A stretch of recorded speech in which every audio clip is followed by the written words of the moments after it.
স্বাভাবিক ঘটনা পশ্চিমবঙ্গে যে এখানে কোনো বিরোধী দলের কর্মসূচি ভারতীয় জনতা পার্টি যখনই গ্রহণ করেছে, সামান্যতম কর্মসূচি হলেও সেই কর্মসূচিতে অনুমতি বাতিল করে দেওয়া হয়।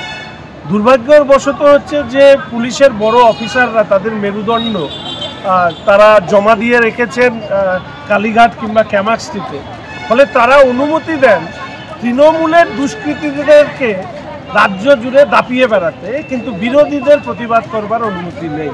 দুষ্কৃতীদের তাদের দুষ্কর্ম করবার অনুমতি এই রাজ্যে পুলিশ দেয়, কিন্তু বিরোধীদের কণ্ঠস্বর, প্রতিবাদের কণ্ঠস্বর যখন নারীর সুরক্ষা হোক, দুর্নীতির বিরুদ্ধে হোক, সেই তাকে দাবানোর চেষ্টা পুলিশ যেভাবে করছে, এটা মনে সর্বকালীন লজ্জার রেকর্ড আমাদের রাজ্যের পুলিশ, কলকাতার পুলিশ তারা তৈরি করেছে।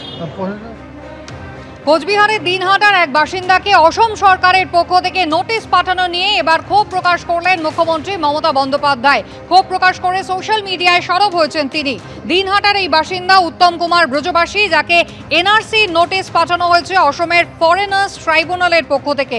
গত 50 বছরেরও বেশি সময় ধরে বাংলার বাসিন্দাই উত্তম কুমার ব্রজবাসী।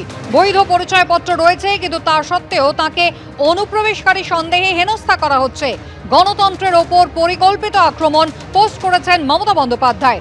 অসমের বিজেপি সরকার পশ্চিমবঙ্গে এনআরসি চাপিয়ে দেওয়ার চেষ্টা করছে, প্রান্তিক জনগোষ্ঠীকে ভয় দেখানোর চেষ্টা, ভোটাধিকার কেড়ে নেওয়ার পূর্ব পরিকল্পিত চক্রান্ত।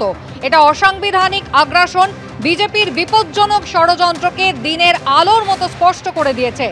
বাংলার মানুষের পরিচয় মুছে ফেলার অপচেষ্টা চালাচ্ছে বিজেপি। এই পরিস্থিতিতে সমস্ত বিরোধী দলগুলির ঐক্যবদ্ধ হওয়া জরুরি। বিজেপির দমন পীড়নের বিরুদ্ধে রুখে দাঁড়ানো জরুরি, পোস্ট করলেন মমতা বন্দ্যোপাধ্যায়।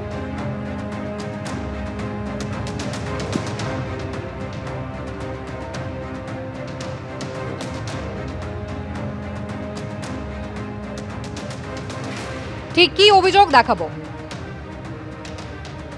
জানুয়ারিতে আমার বাড়িতে এনআরসির কাগজ আসলো, পুলিশ এসে আমার বাড়িতে দিল ছিল।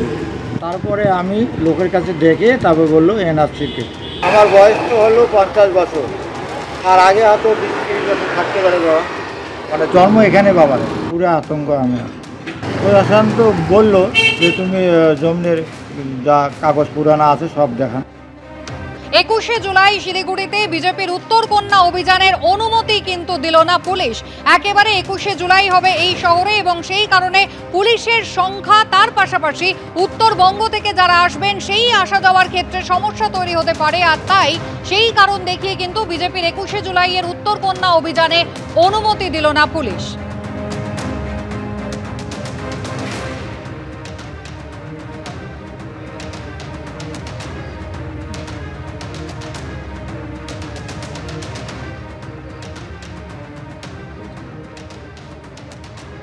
অত্যন্ত